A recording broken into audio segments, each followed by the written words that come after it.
Bharat Ratna doctor Bhimrao Ambedkar ಅವರಿಗೆ ಕೋಟಿ ಕೋಟಿ ನಮನ. ಇವರ ಜೀವನವನ್ನು ಆಧರಿಸಿ ಈ ಧಾರಾವಾಹಿಯನ್ನು ನಿರ್ಮಿಸಲಾಗಿದೆ. ರಾಷ್ಟ್ರಕ್ಕೆ, ರಾಷ್ಟ್ರದ ಜನರಿಗೆ ಅಂಬೇಡ್ಕರ್ ಕೊಡುಗೆ ಅಪಾರ. ಹಲವಾರು ಅಧಿಕೃತ ಪುಸ್ತಕಗಳನ್ನು ಆಧರಿಸಿ ಈ ಕಥೆಯನ್ನು ತಮ್ಮ ಮುಂದೆ ಇಡಲಾಗಿದೆ. ಈ ಧಾರಾವಾಹಿಯನ್ನು ವಾಹಿನಿಯು ನಿಷ್ಠೆಯಿಂದ ನಿರ್ಮಿಸಿದ್ದು, ಬಾಬಾ ಸಾಹೇಬರ ಜೀವನ ಮತ್ತು ಸವಿಸಿದ ಹಾದಿ ಪ್ರತಿಯೊಬ್ಬರಿಗೂ ಸ್ಫೂರ್ತಿ ನೀಡುತ್ತದೆ ಎಂಬುದನ್ನು ವಾಹಿನಿಯು ಬಲವಾಗಿ ನಂಬಿದೆ.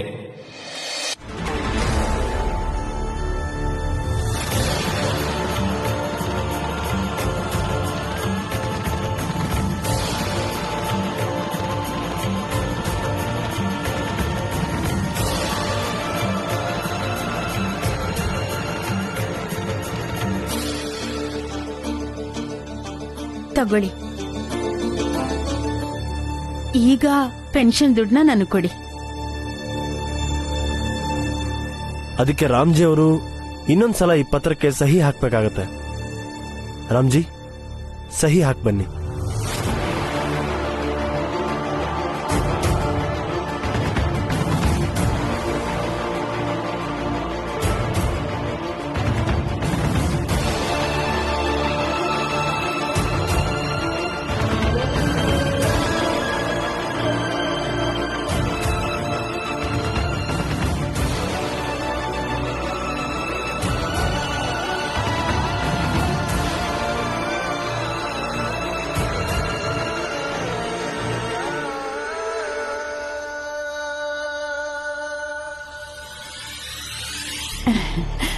ನಿಮ್ಗೆ ಧನ್ಯವಾದ.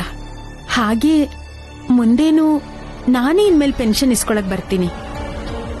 ನೆನ್ಪಿಟ್ಕೊಳ್ಳಿ, ರಾಮ್ಜಿ ಅವ್ರ ಪತ್ನಿ ಜೀಜಾಬಾಯಿ ರಾಮ್ಜಿ ಸಕ್ಪಾಲ್. ಸರಿ, ಧನ್ಯವಾದ. ನಡೀರಿ.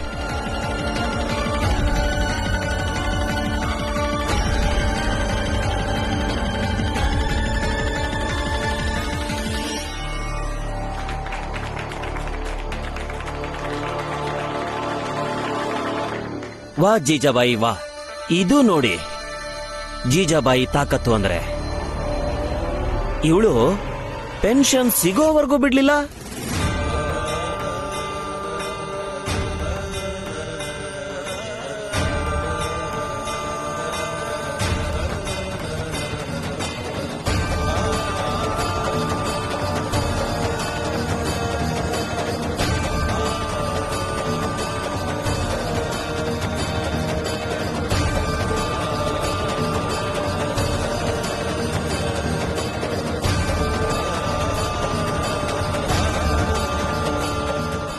ಅಪ್ಪ,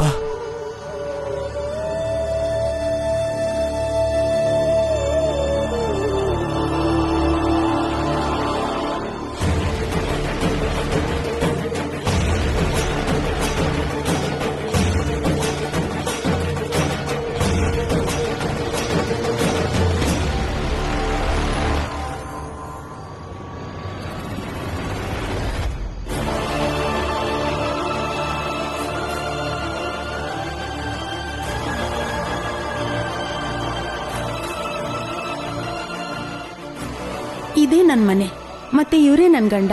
ಇವ್ರಿಗೆ ಯಾವಾಗ್ಲೂ ಆರೋಗ್ಯ ಸರಿ ಇರಲ್ಲ, ಅದಕ್ಕೆ ಇವ್ರ ಪೆನ್ಷನ್ ನನಗ್ ಬೇಕು.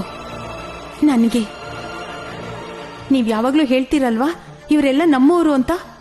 ಆದ್ರೆ ಇವತ್ ನಾನ್ ನೋಡಕ್ ಇಷ್ಟಪಡ್ತೀನಿ, ಇವರು ನನ್ನನ್ನ ನನ್ನವರು ಅಂತ ತಿಳ್ಕೊತಾರೋ ಇಲ್ವೋ ಅಂತ. ಅವ್ರೇನಾದ್ರೂ ಒಪ್ಕೊಂಡ್ರೆ ಸರಿ. ಹಾಗಾದ್ರೆ ಅಪ್ಪ, ನೀವಿದನ್ನ ಬರ್ಕೊಡೋದು ಒಳ್ಳೇದೇ ಅಂತ ನನಗನ್ನಿಸ್ತಿದೆ. ನೀವು ಮತ್ ನಿಮ್ ಪೆನ್ಷನ್ ಇವ್ರಿಗೆ ಸಲ್ಬೇಕು. ಆದ್ರೆ ಭೀಮಾ, ಇದು ಅಪ್ಪ, ನಿಮಗ್ ನನ್ ಮೇಲೆ ಆಣೆ. ಬರ್ಕೊಡಿ ಮಾವ ಪೆನ್ಷನ್ನ. ತಲೆ ಕೆಟ್ಟೋರ್ ತರ ಮಾತಾಡ್ಬೇಡಿ ನೀವು. ನೀವ್ ಬರ್ಕೊಡ್ಲಿಲ್ಲ ಅಂದ್ರೆ ನನ್ ಮೇಲೆ ಆಣೆ. ದಯವಿಟ್ಟು ಬರ್ಕೊಟ್ಬಿಡಿ, ನಮ್ 4 ಜನರ ಮೇಲೆ ಆಣೆ.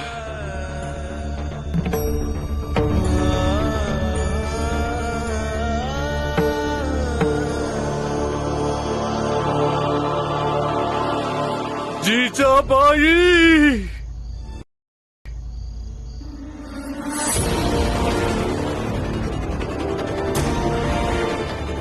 ಜೀಜಾಬಾಯಿ, ನೀನ್ ತುಂಬಾ ದೊಡ್ಡ ತಪ್ಪು ಮಾಡ್ಬಿಟ್ಟೆ. ಇದಕ್ಕೆ ಪ್ರಾಯಶ್ಚಿತ ಆಗ್ಲೇಬೇಕು, ಖಂಡಿತ ಆಗ್ಲೇಬೇಕು.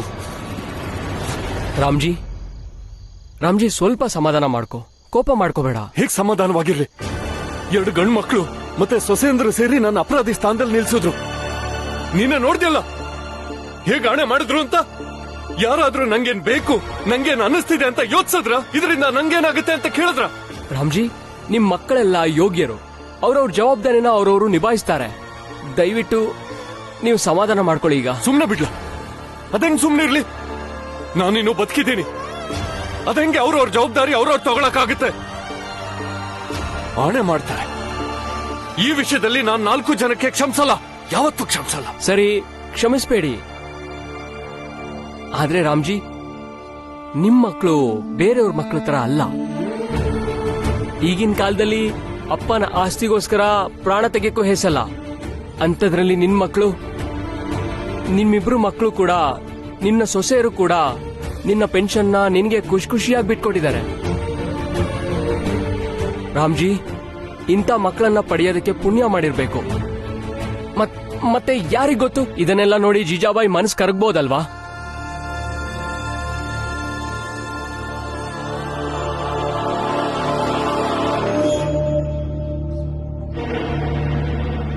ನನ್ನಿಂದ ಕಿತ್ಕೊಂಡಿದ್ದ ಹಕ್ಕನ್ನ ನಾನೀಗ ಮತ್ತೆ ಪಡ್ಕೊಂಡಿದ್ದೀನಿ. ಈಗ ನೆಮ್ಮದಿ ಅನ್ನಿಸ್ತಾ ಇದೆ. ಇಷ್ಟಕ್ಕೂ ನಾನೇನು ಅಷ್ಟೊಂದು ದಡ್ಡಿ ಅಲ್ಲ. ಜೀವನ ಪೂರ್ತಿ ಯಾರಿಂದ ಕಷ್ಟಪಡ್ತಿದ್ನೋ, ನನ್ ಗಂಡನಿಂದ 4 ವಾಕ್ಯ ಬರ್ಸ್ಕೊಟ್ಟಿದ್ ಮಾತ್ರ ಇವರನ್ನೆಲ್ಲ ನಮ್ಮೂರು ಅಂತ ತಿಳ್ಕೊಳಕ್ಕೆ. ನಾನು ಇವ್ರನ್ನೆಲ್ಲ ಪ್ರೀತಿಸ್ತೀನಿ ಅನ್ಕೊಂಡಿದ್ದಾರೆ, ಸ್ನೇಹ ಬೆಳೆಸ್ಬೋದು ಅಂತ. ಸಾಧ್ಯನೇ ಇಲ್ಲ, ಕನ್ಸು ಅಷ್ಟೇ ಅದೆಲ್ಲ. ಮತ್ತೆ ಭೀಮಾ, ನಿನ್ನನ್ನ ನಾನು ಯಾವತ್ತೂ ಕೂಡ ಒಪ್ಕೊಳ್ಳಲ್ಲ. ಒಪ್ಕೋಬೇಡಿ ನನ್ನನ್ನ.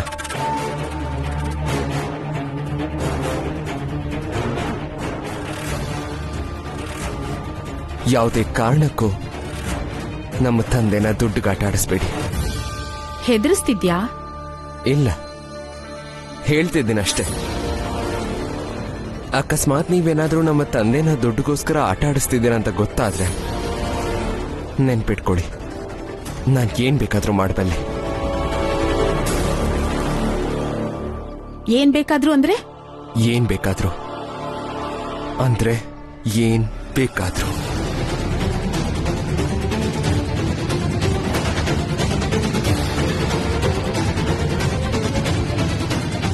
ಸರಿ, ಹಾಗಾದ್ರೆ ನೀನ್ ನನ್ಗೊಂದು ಮಾತು ಕೊಡು. ನೀನು ಈ ಪೆನ್ಷನ್ ದುಡ್ಡಲ್ಲಿ ಒಂದು ಕವಡೆ ಕಾಸು ಕೂಡ ತಗೊಳ್ಳಲ್ಲ ಅಂತ.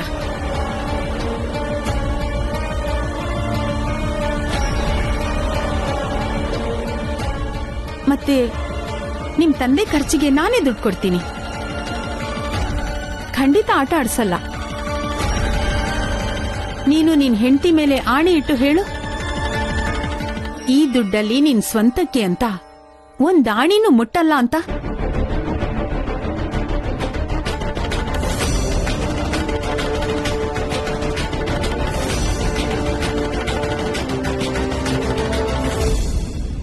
ಆಣೆ ಮಾಡು. ನಾನ್ ಇವ್ರ ಬದ್ಲಾಗ ಆಣೆ ಮಾಡ್ತೀನಿ.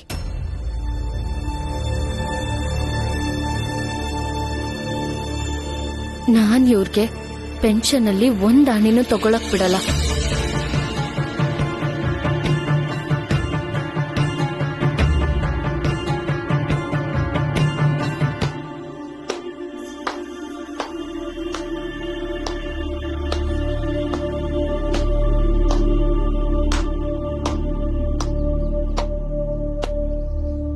वाह जीजाबाई,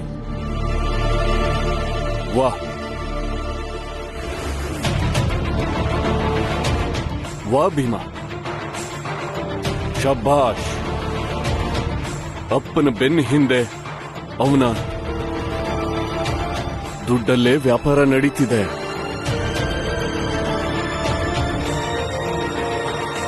ಆದ್ರೆ ನನ್ನ ಮಾತನ್ನ ಎಲ್ರೂ ಗಮನ ಇಟ್ಟು ಕೇಳಿ.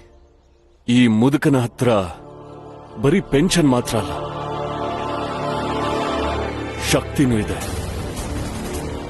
ಕೆಲಸ ಮಾಡ್ತೀನಿ, ದುಡ್ಡು ಸಂಪಾದನೆ ಮಾಡ್ತೀನಿ, ಭೀಮನ್ನ ಓದಿಸ್ತೀನಿ. ಬದುಕನ್ನ ಕಟ್ಕೊಡ್ತೀನಿ. ರೆಟ್ಟೆ ಮುರಿದು ಸಂಪಾದಿಸೋ ಹಣಕ್ಕೆ ಯಾರಾದ್ರೂ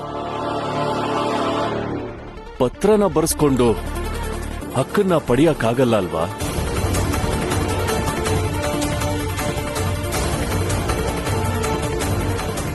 ಗೊತ್ತು ನಂಗೆ,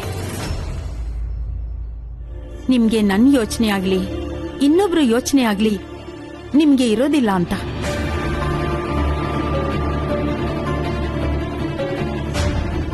ಅದಕ್ಕೆ ಭೀಮಾ, ನಿಮ್ಮಪ್ಪನ್ಗೆ ಸರಿಯಾಗಿ ಬುದ್ಧಿ ಹೇಳು. ಅವರು ಈ ವಯಸ್ಸಲ್ಲಿ ರೆಟ್ಟೆ ಮುರಿದು ಕೆಲಸ ಮಾಡೋದ್ ಬೇಡ ಅಂತ. ಮೊದ್ಲೇ ಆರೋಗ್ಯ ಸರಿ ಇಲ್ಲ. ಯಾವಾಗ ತನ್ನ ಗಂಡ ಅವರು ತನ್ನ ಹೆಂಡತಿಗೋಸ್ಕರ ಊಟ ತರ್ತಾರೋ ಅವ್ರು ಇದನ್ನು ಕೂಡ ಯೋಚನೆ ಮಾಡಬೇಕು. ಗಂಡ ಹುಷಾರಿಲ್ದೆ ಮಲಗಿದ್ರೆ ಹೆಂಡತಿ ಅದೊಳಗೆ ನೋವಾಗತ್ತೆ ಅಂತ.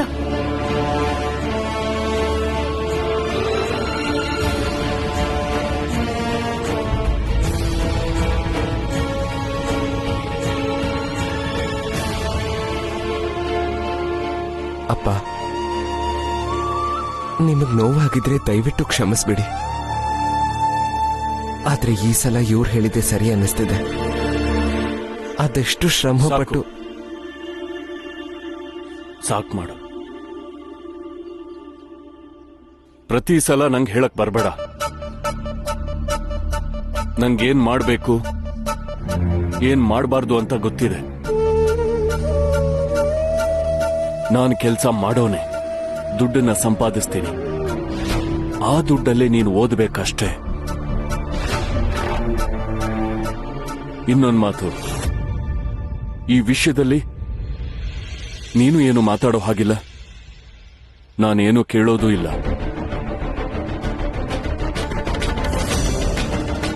ಮಕ್ಕಳು ಮತ್ತೆ ಸೊಸೆ ಎಲ್ರೂ ಹೇಳೋರೇ ಆಗೋದು. ಒಳ್ಳೇದೇ.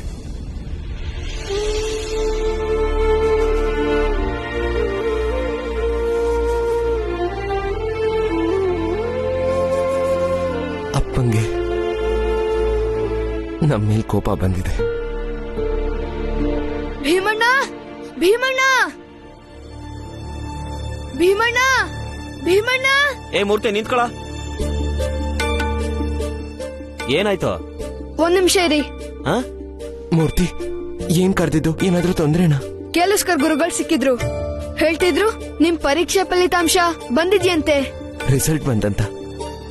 ಏನಾಯ್ತು? ಈ ಸಲ ನೀವು ಪಾಸ್ ಆಗಿಲ್ವಂತೆ. ಏನು?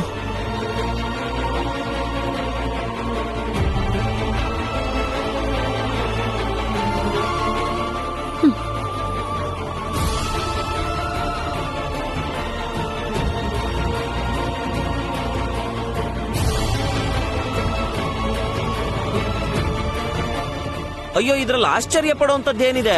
ಅಂದ್ಕೊಂಡಂಗೆ ಆಗಿದೆ.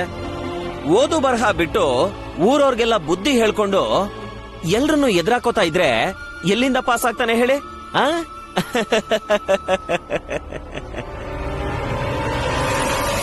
ನಂಗ್ ಗೊತ್ತಿತ್ತು ನಂಜುಂಡಣ್ಣ, ನೀವ್ ಹೀಗೆ ಹೇಳ್ತೀರಾ ಅಂತ. ಅದಕ್ಕೆ ನಾನು ಸುಳ್ಳು ಹೇಳ್ದೆ. ಭೀಮಣ್ಣ ಪಾಸ್ ಆಗಿದ್ದಾರೆ.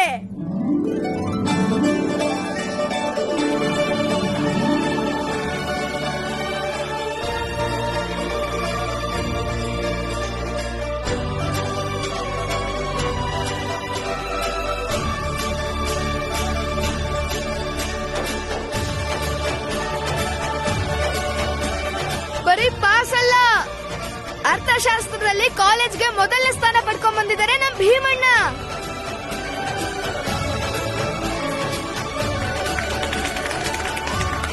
ಅಭಿನಂದನೆಗಳು ಭೀಮ್ರಾವ್. ಅಭಿನಂದನೆಗಳು ಭೀಮ್ರಾವ್. ಅಭಿನಂದನೆ ಭೀಮ್ರಾವ್. ದೇವ್ರು ನಿಮಗೆ ಒಳ್ಳೇದ್ ಮಾಡ್ಲಿ.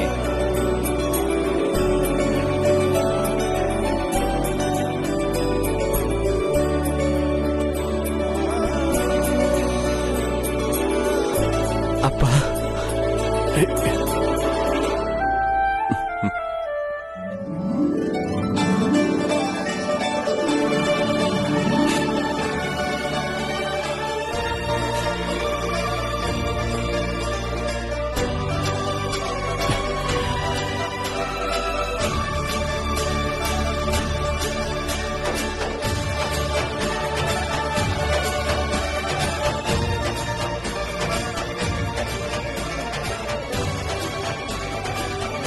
ಅಭಿನಂದನೆಗಳು ರೀ. ಭೀಮಾ, ದೇವರು ನಿಂಗೆ ಇನ್ನಷ್ಟು ಶಕ್ತಿ ಕೊಡ್ಲಿ. ಹೌದು ಭೀಮ್ಭಾವ, ನಿಮ್ಗೆ ಅಭಿನಂದನೆಗಳು. ಲಕ್ಷ್ಮಿ,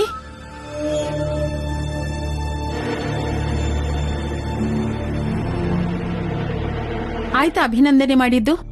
ಈಗ ಹೋಗಿ ಅಡಿಗೆ ಮಾಡು. ಇಲ್ಲ ಅಂದ್ರೆ ನೀನು ರಮಾ ಭೀಮಂತರ ಆದ್ರೆ ನೀನ್ ಅವ್ರ ಊಟನೇ ಮಾಡ್ಬೇಕಾಗತ್ತೆ. ಇಲ್ಲ ಅತ್ತೆ, ನೀವ್ ಯೋಚನೆ ಮಾಡ್ಬೇಡಿ, ನಾನೇ ಅಡ್ಗೆ ಮಾಡ್ತೀನಿ.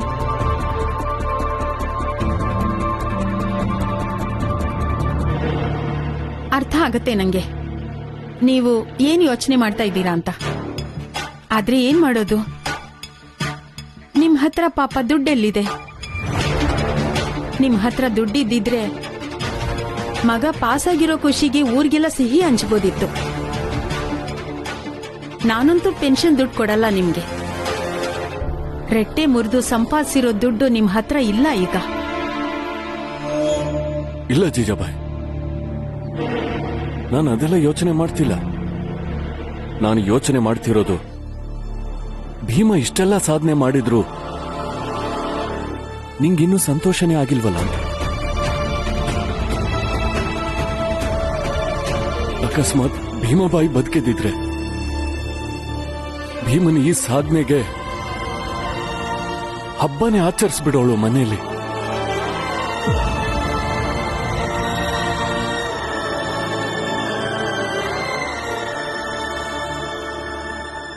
ಅದಕ್ಕೆ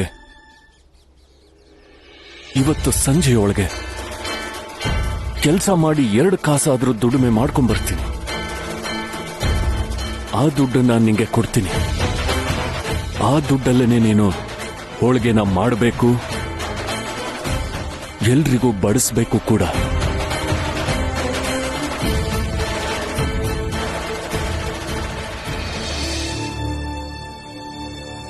ನಿಮ್ಮಪ್ಪಂಗೆ ಇಷ್ಟು ಸಾಕಾಗಲ್ಲ ಅಂತ ಅನ್ನಿಸ್ತಾ ಇದೆ. ನೀನ್ ಪಾಸ್ ಆಗಿರೋ ಖುಷಿಲಿ ಎಲ್ರಿಗೂ ಸಿಹಿ ಹಂಚಿಲ್ಲ ಅಂದ್ರೆ ನಿದ್ದೆ ಎಲ್ಲಿಂದ ಬರ್ಬೇಕು ಇವ್ರಿಗೆ? ನೋಡಿ, ನಾನು ಭೀಮಾಬಾಯಿ ಅಲ್ಲ. ನೀವು ಪೆನ್ಷನ್ ಬಿಟ್ಟು ಯಾವುದೇ ದುಡ್ಡು ತಂದ್ಕೊಟ್ರು ನೀವೇನೇನ್ ಹೇಳ್ತೀರೋ ಅದನ್ನೇ ನಾನು ಮಾಡ್ತೀನಿ. ಆದ್ರೆ ಅದು ನಮ್ಮನೆಯವ್ರಿಗೆ ಮಾತ್ರ, ಅಕ್ಕಪಕ್ಕದವ್ರಿಗಲ್ಲ.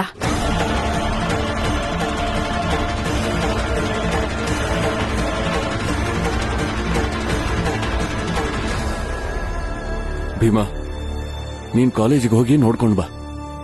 ಮುಂದಿನ ವರ್ಷದ ದಾಖಲಾತಿ ಹೇಗೆ ಏನು ಅಂತ. ನಡಿ ಪುರಂಜನ, ಕೆಲಸ ಹುಡ್ಕಣ ಬಾ.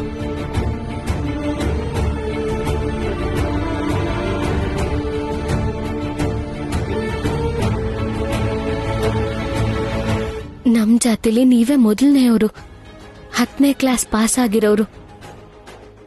ಜೊತೆಗೆ ನಮ್ ಜಾತಿಲಿ ನೀವೇ ಮೊದಲನೆಯವರು ಕೂಡ 12ನೇ ಕ್ಲಾಸ್ ಪಾಸ್